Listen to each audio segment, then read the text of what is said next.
and I am very excited to have Jacob Kettner coming and sharing his knowledge with us. And please remain muted throughout the webinar.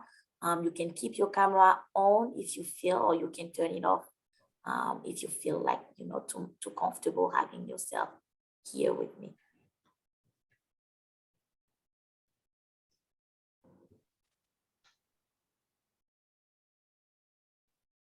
Now let us watch a 1-minute video introducing the Stu Clark Center for Entrepreneurship. Let's talk about entrepreneurship. It's the light bulb moment from your first big idea.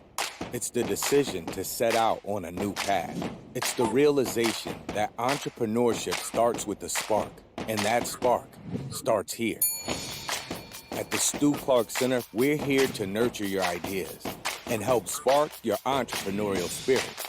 How? How about competitive opportunities to free your inner entrepreneur?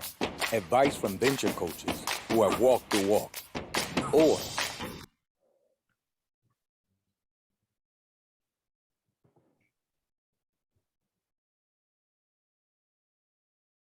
let's talk about entrepreneurship. It's the light bulb moment from your first big idea.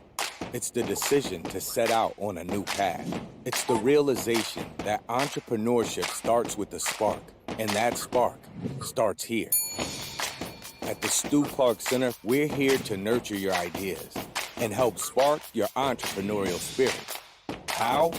How about competitive opportunities to free your inner entrepreneur? Advice from venture coaches who have walked the walk. Or some of the best networking events you'll find on campus. You'll find it all right here. By focusing on education, awareness, community, coaching, and connection, we build strong relationships with our students and do everything we can to help them on their journey to self-starting. At the Stu Clark Center, we thrive when you thrive. No idea is too big or too small. The Stu Clark Center is your one-stop shop for everything you need to start your journey. So why not start today? Yes, why not start today? Again, if you are joining us, thank you so much for being here with us. My name is Karen Bado. I am the venture coach here at the Stu Clark Center for Entrepreneurship. And a little bit about my background. I have been working with entrepreneurs and fempreneurs in the community for over the last few months. I'm assuming my slide is going a little bit faster, but I'm just gonna pause it and go back manually. I apologize for that. There's always some technicalities happening. But yes, I was just quickly introducing myself. My name is Karen. I'm the venture coach here. I am a free resource for any student who are looking to learn more about entrepreneurship. It doesn't matter where you stand in your journey, whether you just have an idea or you are currently running a business. You can always book a meeting with me, and you can do so using our platform. It's pretty easy and practical. You will have to open up an account and schedule a meeting or send me an email, and I will be happy to chat with you. And I am not alone. We have a wonderful team here at the Stu Clark Center willing to work with you every step along the way.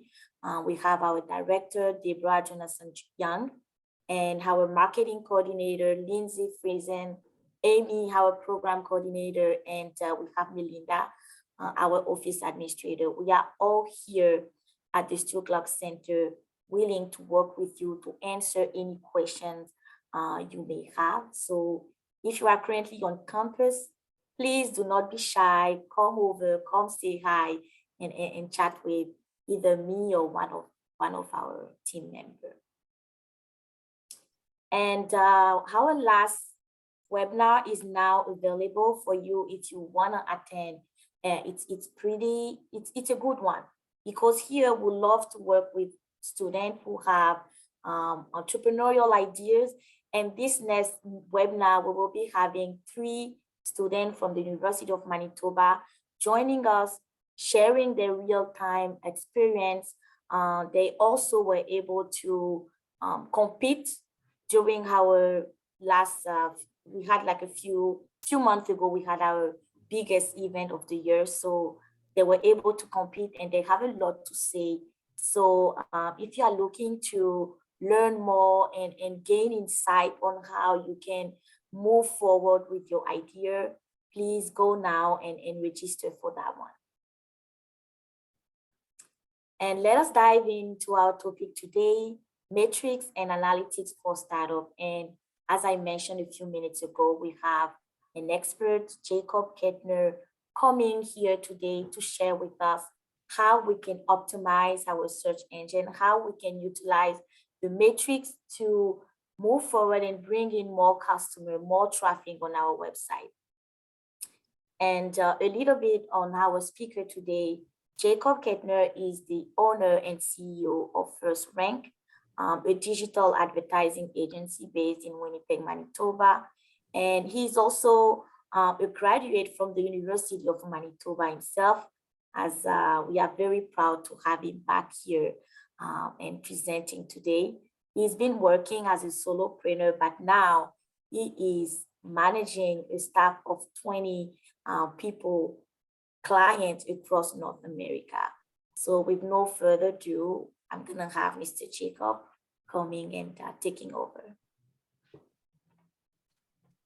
Awesome, thank you for the introduction. I'm gonna take over screen share here. I think I changed the name of the presentation a little bit, but it's basically the same in my presentation. There we go. Can you just confirm, Karen, that I'm sharing the right screen here? Yes, perfect. Yeah, so basically this is kind of an intro to analytics and SEO. I'll start off just a little bit more background on me. So I had decided, I think I was 15 or 16 when I decided that I wanted to make money online.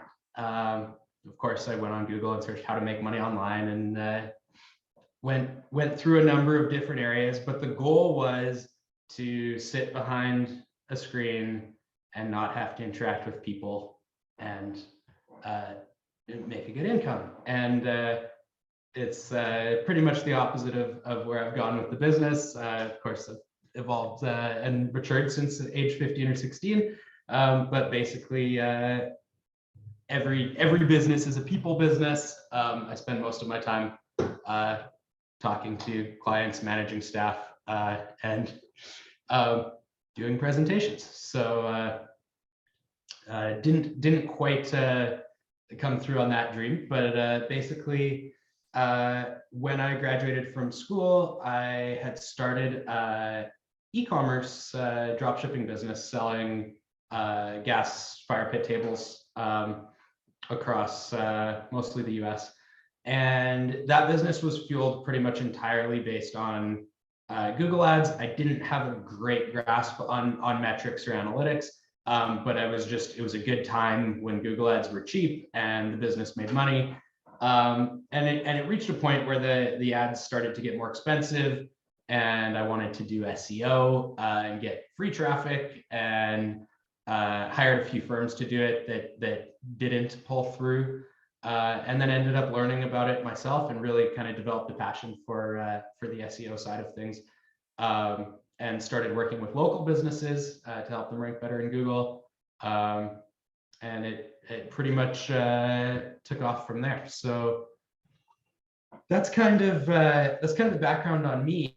As for the importance here, so I'm going to talk a little bit about another business that I got into in 2016. So a few years after starting First Rank, which is called PowerTech Solar, and it's a solar installation company. And in that business, we do a lot more different types of advertising. We're doing SEO, but we're also doing print mail. We're doing Facebook ads, doing Google ads, a number of other traffic sources. Let's see, what do we have here? Yeah, it's not really the slide I want yet. So the problem that we had there, and the problem that I've seen with a lot of businesses that we've worked with, is that they'll say, we're spending, I don't know, X amount dollars per month on marketing, and it's working. And we don't want to change it because it's working, but we don't know which part of it is working. Maybe of that $10,000 a month that we're spending, only the radio ads are working and everything else is losing money. But we don't know which is working, and we have new customers coming in, so we don't want to touch it, or we'll add to it, but we don't want to take anything away because we don't want to screw it up. And that was kind of the same thing that I found in the solar business, was like, it was working, but how much more effective could we be if we took that other $8,000 a month, just for example, that wasn't as effective, and invested it all in the most effective channel? So really the idea of analytics and metrics is, it's not just to know for the sake of knowing where our customer is coming from, how effective is this individual channel, but it's a budget optimization exercise of how can we get the most for the least? How do we get the most out of what we're doing? So I'm just going to go a little bit into what sorts of things we can measure. So obviously, being primarily an SEO company, of course we measure rankings. What number position do you rank in Google for different keywords? That's a good metric to measure. It's going to translate to revenue and sales differently than depending on what search term it is. For example, we had somebody came to us and they said, we're getting 10,000 visitors a month to our website. They're an exterminator company. I said, oh, that sounds fantastic. How's business? So it's really slow. Well, it turns out they had ranked an article for the term red wasp. If you searched red wasp, it was Wikipedia and then them.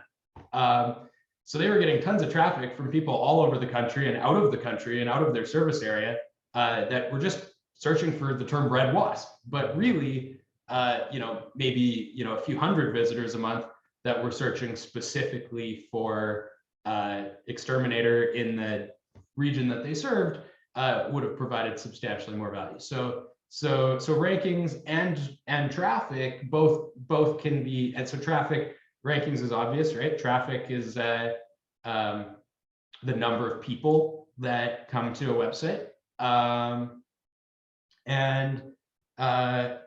they can be more or less valuable depending on where that's coming from or what search terms are being used. Conversions is a term that gets thrown around all the time in online. It can mean so many things. A conversion just means that a goal that's been set out and is being tracked has happened. So oftentimes businesses will refer to a conversion as a lead being generated, maybe somebody buying something, but it could be as simple as somebody scrolling all the way to the bottom of a page or clicking a specific link and reading an article. So conversion is the completion of a goal that's being measured. Sales would be a good thing to measure. Is this actually increasing sales? And can we track those sales back to a specific traffic source or form of marketing that we're engaging in? Impressions, how many eyeballs, how many people have seen, actually, that's not accurate. How many times has somebody seen a specific ad? Could be page. You could talk about page impressions on a website. Frequently, we talk about impressions when we're advertising, maybe on display advertising, Facebook, Google Ads. How many times has that ad been seen? I corrected myself because it's not necessarily unique people. You could show the same ad to the same person 7 times, and that would be 7 different impressions. Which kind of leads into reach and frequency, which are more traditional marketing terms used in offline advertising as well. But how many people are we reaching, and how frequently are they seeing the ad? So maybe we got 1 million impressions, but that was across only 100,000 people, which would be the reach, but the frequency was 10, that each one of them saw the ad 10 times. And then of course we can measure leads, which could be a conversion, but frequently, we work mostly with local service businesses. And that's oftentimes as far as they go with tracking, is how many leads are we generating. And again, like we talked about with rankings and traffic, leads can be more or less valuable depending, say, we're shopping for a pool right now. If we're calling and saying, hey, we want to install a pool this summer, that's a much higher value lead than somebody calling and saying, hey, I have a crack in my concrete pool deck. Can you come and fix it? So we can measure the value of leads one step further by tagging leads that come in based on the traffic sources and the campaigns and the mediums that they came from. So we're gonna go a little bit deeper into that. I'm actually gonna go off the presentation and share some backend stuff. So let's do that now. Let's talk about the next slide. So online marketing channels, most of these you're probably familiar with. SEO, obviously trying to rank better in organic results in search engines. There's lots of, there's Google search ads, which show up above the organic results. So SEO and search ads are kind of unique because of all forms of advertising, they're really the only ones where we're targeting people based on a search intent instead of based on demographics. And yes, Google search ads has some demographic overlays that you can apply, but generally speaking, in traditional marketing, you're trying to show people advertisements based on your knowledge of their demographics or psychographics or people that are likely to buy from you. And so we're looking to target, if you have a business that sells pools, you're probably generally targeting people over a certain age, over a certain income level, maybe that live in certain more affluent areas of the city, maybe that have larger yards and room to install pools. And maybe we try to put up a billboard in that neighborhood or a bus bench ad, or try to run Facebook ads specifically for that demographic, people that have shown interest in pools. But with SEO and Google search ads, we don't really care what their demographics are as long as they're looking to buy a pool. It could be a 16-year-old YouTube star that doesn't own a house yet, but is already shopping for a pool because he's going to buy a mansion, right? Like, we'd never hit that guy with traditional demographics marketing. But if he goes on Google and searches pool install company, he's gonna find somebody. And also they're unique because it's more of a permission marketing. It's people don't necessarily feel like every other thing on here. We're trying to interrupt something that they're doing. They're scrolling through social media, they see an ad. They're driving down the street, they see an ad. SEO and Google search ads are cool because they've given permission. They're searching for something, and we're providing the answer that they're looking for. So these come in lower in the sales cycle, more ready to buy, usually, depending on the keywords that we're targeting.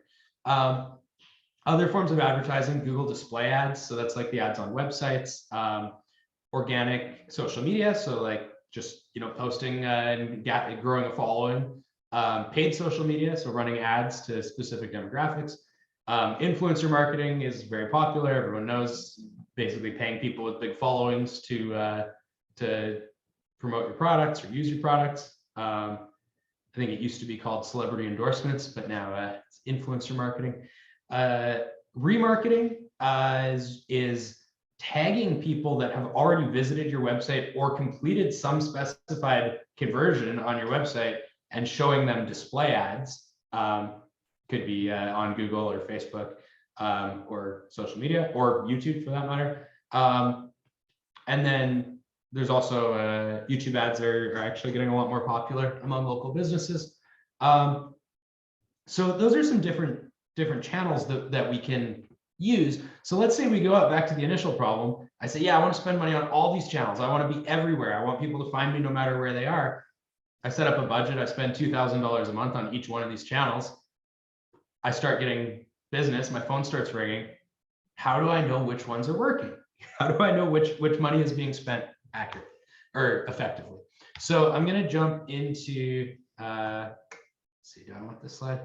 So we talked about what conversions are.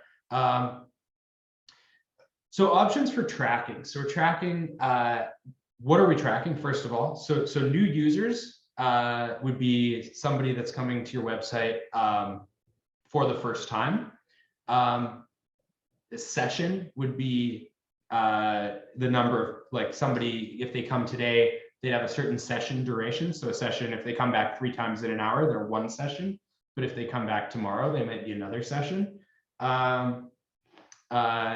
Tracking conversions becomes hard with multiple channels, because when we're tracking conversions, what if they click on a Google ad, visit the website, don't convert, come back the next day through a Facebook ad and complete the conversion action? Would they have completed that? Or more likely the other way, they see the Facebook first, then they search on Google, find you. But where do you attribute that to? And those are often referred to by the platforms as view-through conversions, where they're trying to take credit for those. They want to say, hey, it didn't directly convert. You got another click after that converted, but they saw your ad first here, so it clearly contributed toward the conversion. But how do we track that without duplicate reporting? Because if we are relying on Facebook's system for managing conversion tracking and Google's system for managing conversion tracking, both of those are likely to report as a conversion attributed to them. You'll have the cookie in your browser from both of those sources. And that's something that you have to decide as a business owner, is how do you want to track conversions? Do you want to do first click attribution, which would mean you're attributing to the first person that, the first source that clicked through to the website, or last click attribution, which would be the last thing they clicked? Or do we want some more complicated reporting where we factor in view-through conversions and multiple clicks? So some ways to do this, like from a very simple perspective, when the internet started, the easiest would be probably to have a custom landing page for each ad source. So if you had even different domains potentially, and we've done that before with print ad, where we'll actually print a different domain and then just redirect it back to one of our landing pages, so that we can track everyone that types that in and comes from the print ad. Because print is particularly hard, offline is particularly hard to track online if they come direct. And even so, you lose some attribution because people will still do brand searches in search engines. But having different landing pages for different sources is one option. A more elegant option is called UTM Parameters, which I'm going to show a demo of. And then cookies is kind of used by most of these platforms in the background. So if you're using like Google Analytics, which I'm going to talk more about, that's using cookies to track the sessions and whether they're new users, whether they have a cookie in their browser. So I'm just going to get out of here. I'm going to go in and just kind of do some more live sharing. So some of the things that we talked about, let's look at Google Analytics as a platform. So there's a number of different analytics options out there. You could use there's a number of them, but most people are using Google Analytics. That's the one that I'm going to focus on today. It's the one that we use most frequently. Also, just to put a date stamp on this, today's April 6th, 2022. We're still using Universal Analytics primarily. There's a new analytics that's already out called G4 Analytics that's going to fundamentally change the framework of how things are tracked. So some of the things that I'm showing you here may not exist or be different in G4 Analytics. Will be fully transitioned to G4 in about a year. Basically, analytics, just to go very back to the basics, how do we collect this data? This is already a configured account. So in this account, I've got this great data that I can look at. I can look at amount of traffic from organic search, direct, paid search, referrals, social. I can dig deeper into each of these categories. There's a ton that you can do here. I can see what the most popular landing pages were, new users, sessions, like we were talking about, bounce rates. So what percentage of people bounce only visiting one page on a website. average session durations based on different landing pages. It doesn't just have to be landing pages. You can base it on device that a user is using, on locations. There's lots that you can do in here. Configuration is relatively simple. It's basically so tracking code that you get. You set up a free account with Google Analytics, you get their tracking code, and basically paste this into the header of your site, or site-wide body is fine as well. And then you could have a developer do this for you, or whoever manages your website, and then it's going to start collecting data, which is great. There's a few other things that we can configure in here. We can configure goals. So these are conversions. So we like to track, this is my website for First Rank, applications submitted, contact form submitted, first time callers, which I'll talk about a little bit more in a minute, how we track phone calls, free audit requests, strategy calls booked. So that we have a number of different conversions that we track in here. And these can be tracked, like when you set up a conversion, this isn't like a Google Analytics training specifically, but you have a few different options. So you can set it up either to be a conversion that happens when somebody visits a specific URL on the website, which is the easiest to set up. So that would be, if you set up your forms so that when they're submitted, they go to a custom thank you page, then you could put that thank you page URL as when you set up your goal, and then it'll track based on that. The other option is to set up events, which is also so a little bit outside the scope of this webinar. But if you search on Google for videos on how to set up events, you can set up events on the website that send data to Google Analytics, and then you can set up custom conversions based on the events that you set up. And that's actually just, we talked kind of about tracking form submissions. For tracking phone calls, if you're a lead-based business, you're trying to see how many leads you're generating. If you're not tracking phone calls, that's, you're leaving a lot on the table, a lot of data on the table. So there are ways to that you could track a click on a phone number, like somebody clicking a phone number from a mobile device, but those leave out.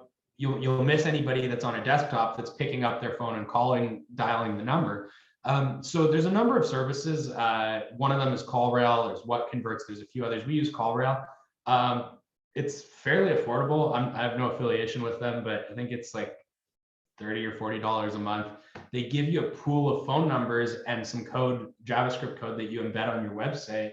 And then every time somebody loads your website, they see a different tracking phone number.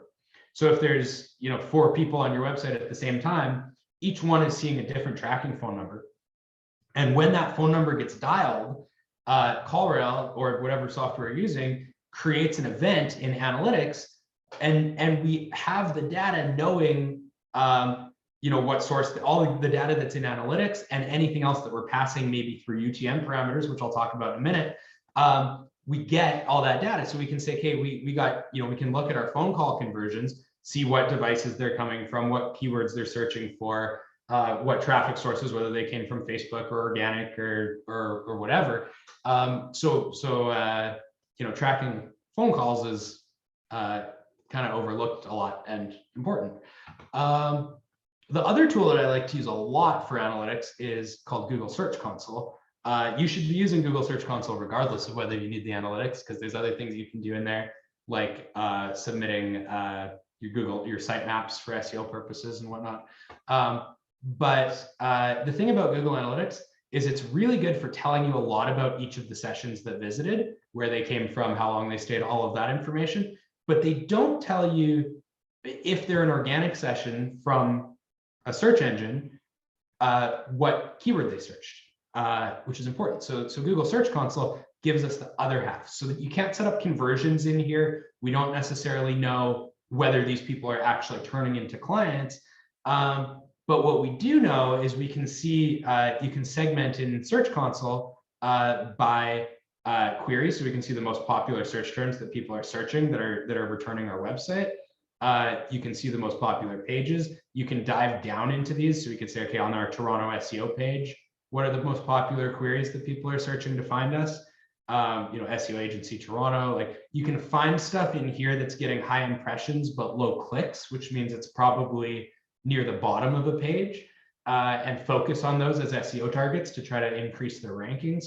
So there's a whole ton of data in Search Console, and the easiest way to verify Search Console is through analytics. So if you set up analytics first, you paste that code on your website, then when you go to Google Search Console, you go to create an account, it'll ask you to verify that you're the owner of the website. And you can 9 times out of 10 do that by the verification method of analytics. And as long as you have Google Analytics in the same account, it'll verify. There's a few other ways of doing it, but there's some really cool data in here. Really useful for, if you're planning maybe a rebrand or a site migration, seeing what your most important pages are and what keywords are important, and paying attention to that in your redevelopment.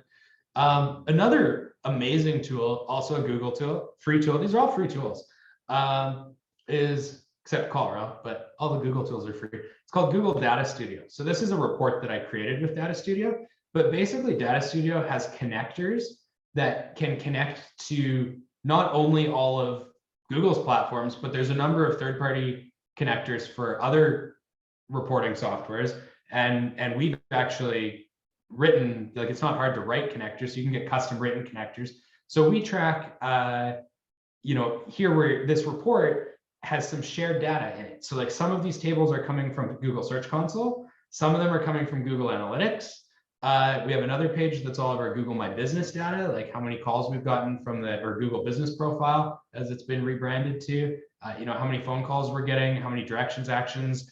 So if you're a local business, all this data is in Google Business profile, but you can actually get more data in Google Data Studio by connecting Google Business Profile, because you can go further back. Pretty sure Business Profile only has the last 3 months of data, but you can collect much longer term data in Data Studio from that source. So we're mixing sources. We have a keyword ranking position. So we use a tool called Certbook, or keyword.com, actually rebranded, to track like our positions in Google for different keywords. And we import that data into Google Data Studio. And same Google Ads data, also like number of conversions, how much we're spending per conversion, like the keywords that generated the conversion. So I would highly recommend playing with Data Studio, because you can, instead of logging into each of these accounts and having to filter reports and add custom filters to find the data that you want, you just create the reports that you like to see in Google Data Studio, and they're there for you, and you don't have to go into any of the other platforms. I said I was going to talk about UTM parameters. So we were talking, just to refresh, we were talking about the using custom landing pages and a more elegant solution for that. So a UTM parameter is, you've seen these before, pretty much anytime you click a link in any social media profile, but it's basically a URL with a question mark after it, and then some additional information. So all of the information after the question mark in a URL, well, I guess it depends on what platform the website is built on. But in this case, where it's a UTM source, none of this is going to change where the visitor goes. They're still going to, if I click this link, I'm still going to go to, the first rank homepage, right? It's just going to, all of this data is for the website and Google Analytics to read and get more information on where they came from. So, so this is a builder, again, free tool. It's called Gadevtools Webapp. It's by Google, makes this tool, and basically it makes it super simple. You put in the URL of the destination where you want to send traffic, and then you populate all of these fields with what's the campaign ID. So I might say, okay, this is campaign number 6, and this is just an example. This is what's the source. So this is from Facebook, and I could probably already see that in Google Analytics. Without a UTM, Google Analytics would probably tell me that the traffic came from Facebook. But what they're not going to tell me is which ad did they click, which ad group did they click, which variation of the ad. So this is where we can put more information. So we can say, okay, we're going to classify this as cost per click, CPC. This is a campaign that we're running for a free iPad. We're not actually running this campaign, but this is our free iPad campaign. And the campaign, the keyword that we're targeting here is Winnipeg SEO. And I put that in here. Google creates this UTM for me. When I go to Facebook to create the ad, instead of just putting in the destination landing page, I put in this link. And then when people click on that link, I'm now going to be able to filter in Google Analytics and see how many, what traffic and how many conversions and sales, if we're tracking sales, came from that specific campaign, that specific ad. And what makes this even more powerful is we'll use on the website our form submission. So we use Gravity Forms for WordPress websites, and Gravity Forms can actually read the UTM that the person comes into the form from and tag that form submission with that data. So analytics is going to tell us how many, at a high level, you got 15 conversions out of, from this campaign from 100 clicks. But we're not going to know, that's where it ends. So we're going to know how effective this campaign is for generating leads, but not how well these leads can convert. And this is where this got really cool for solar. So in our solar campaigns, we were generating Facebook leads for like $5 a lead. And I think we were generating Google Ads leads for $20 a lead. So the assumption would be take the money out of Google Ads, put the money into Facebook. But I wanted to know, what if the Google Ads leads actually convert better? Because Facebook it's less committed. They're scrolling, they're interested. Oh, cool, solar. Whereas Google Ads, people are actually like searching for a solar company and they want to install solar. So we have Gravity Forms set up with our CRM so that it automatically adds the contacts to the CRM after they're submitted in Gravity Forms. But now Gravity Forms is tagging those submissions with all of these fields here. So then in our CRM, now we have all these tags. So now our CRM, we have all of our sales pipeline is now sorted by how far they made it into the sales process. So now I can go back and look at data and say, okay, the free iPad campaign generated cheap leads, but for every 100 leads that hit the CRM, only 3% of them made it to a closed deal. And, I can see how many percent dropped off at each stage, whether they even took the first call, whether they were unresponsive or made it to a proposal and didn't buy. So this is where it gets really like you need Google Analytics and Search Console for the high level, how well are what traffic sources result in the most cost-effective leads, but then tagging with UTMs and importing into a CRM takes you to the next level of being able to say, okay, well, how well do these leads convert into closed business?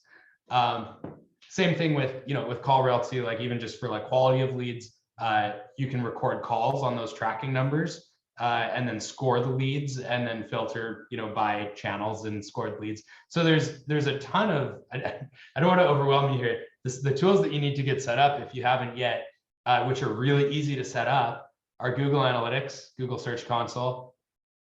Data Studio is optional, but would make it easier for you to read things. And then if you're running any sort of paid ads, start dropping UTM parameters on them. And you can combine this. So when I was talking about running print ads or offline advertising with a different domain. So we went into Saskatchewan and we printed a bunch of mail with a website on it that said PowerTech Solar Saskatchewan or PowerTech Saskatchewan. I forget what it said, Saskatchewan Solar, whatever it was, .com. But then I set up a 301 redirect so that domain, anybody that types that domain, which is easy to type in and memorable, gets redirected to this super ugly UTM parameter that says that they came from that source, and then that tags any leads that come through that campaign by the original source that they came from. So ton of places you can go with that. I'm just going to touch briefly on Google Ads. Google Ads has their own reporting dashboard. I don't really want to go into a live account, but setting up, I'll just go into setting up conversions for Google Ads. Basically, Google Ads, you can, as long as you're tracking conversions, you can see you can see all of the keywords that you're targeting that generated those conversions. You can sort them by time of day, days of the week, device that people were on, what keyword it was, what version of the ad they saw, what landing page they saw. So if you're running Google Ads and you're not tracking conversions, you're just like throwing a dart blindfolded, right? Like, I think this is what people want. But when you can get deeper into these campaigns, you track the conversions, you can make bid adjustments. You can say, hey, it cost me 40% more to generate leads on Saturdays. So I'm going to reduce my bids on Saturdays by 40% because I don't really want to pay extra. And if they still show, great, I'll get cheaper leads. And if they don't show, I'll get leads on different days of the week. So there's a ton that you can do in here. But just from a conversions perspective, you can set up conversions in Google Ads, and you can import conversions from analytics. So that's what I'd recommend doing. When you say new conversion, you'd say import. And then from Google Analytics, you link your Google Analytics property to your Google Ads campaign. And then you're getting all the data in Google Analytics anyway, and you're using the same conversion instead of, the other option is to put another tracking code on the website and track conversions separately in Google Ads, which sometimes we do both just to compare because sometimes the data doesn't match up perfectly. But really importing from Google Analytics. Facebook doesn't play quite as nice. They like to do their own analytics. You can't import from Google, but yeah. And then I think I'm pretty close to wrapping this presentation. I was going to go a little bit into best practices for actually SEO, which wasn't actually in the title of this presentation. These are good tracking tools: Google Ads, Analytics, Callrail, Data Studio, Search Console. We talked about. Basically, I'll just hit this real briefly, but SEO, can't do a presentation without talking about SEO. Really simple concept, SEO, harder to implement, but Google wants to show the highest quality results, the most relevant results, so that people keep using their platform and they can maintain dominance and market share. So to do effective SEO, really, it's not about like finding loopholes in the algorithm and tricking Google. It's about making your website the best resource and the most relevant, the most authoritative for a specific topic. And the ways to hit that, these are the main factors here. Technical SEO, how fast does your site load? How easy is it for Google to crawl? Is it mobile responsive? Is it secure? Is it safe? Is it accessible for disabled people? So those are, a lot of factors that Google's looking at from a technical perspective. On page, how relevant is it? Are we talking about what you sell? Is it in the main areas of the page? Is it near the top? Is it in headings? Is it in title tags? Is it in image descriptions? It goes a lot deeper than that, but really what's on the website? How do pages link with one another? Do you have supporting content about different different topics around your core topic? Off page, Google looks at how the rest of the internet interacts with your website. So are people mentioning it, talking about it, linking to it, referencing it? We do a lot of like more PR focused. Can we either do a guest post on a relevant or authoritative blog or another local service business that's related? Can we create some sort of resource that people might want to reference or link to on their website? How do we get people talking and linking back to the website? Google Business Profile is huge for local businesses. We talked about that a little bit earlier. That's kind of like what shows up in Google Maps. They're changing the whole dashboard for that. It's right now it has a dashboard. It's going to be merging with the Google Maps app. Haven't seen it live yet, but basically, that's an important thing to focus on. Make sure that you have images, you basically just fill out all of the fields that you can on there. Fill out the services, the product, interior images, exterior images, 360 images, videos, get reviews, respond to reviews, builds supporting references, which would be like directory listings on third-party websites that verify that the name and address and phone number and business website match. And then like I just put reviews as its own category because it's important for Google Business Profile. I would say reviews is like the #1 most important thing for businesses to do right now. Actually, we have a software that I built to help our clients. There's a number of them out there. Ours is the best. Just kidding. There's lots of good ones. It's called firstrankreviews.com, but like basically it helps automate and systemize the process of asking for reviews, sending out text messages or emails, and just that customer experience management. Because if you don't have a systemized process for it, you're not going to get them. And they're so important, not just on Google, like just from an SEO perspective. Google looks at how many and quality of reviews, not just on Google, but on other platforms as well. So getting those on Facebook or Yelp or, if you're a lawyer, like Avo or like whatever the business is, whatever the niche places are where people leave reviews, building up reviews is just massively important, helps with SEO, but is like a massive conversion factor. I could do a whole presentation just on reviews. Wanted to throw it in at the end there, make sure it gets done. I think that's, I don't have like a thank you question slide, so maybe I'll just kill my screen share here. But that's a wrap.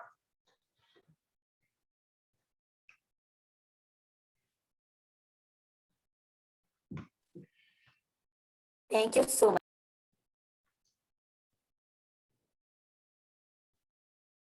Kieran, you unmuted and then you remuted.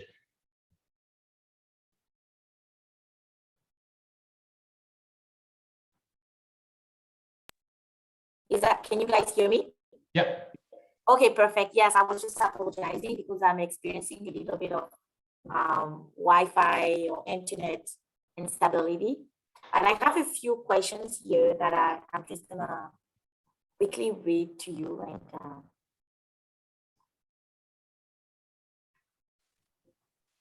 I see one here. yeah. Can you please repeat at some point the differences between the benefits of Google Analytics Search Console versus UTM Parameters?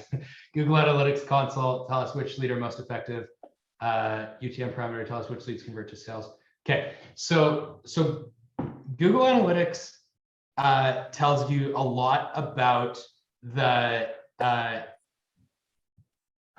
individual sessions, where they came from, and how they interacted with your website. So we can see the source, where the traffic came from, how long they stayed on a page, what type of device they were using, what country they're in. Like you can see all of that data, but it doesn't tell you, for the most part, what search term they typed in to get to your website.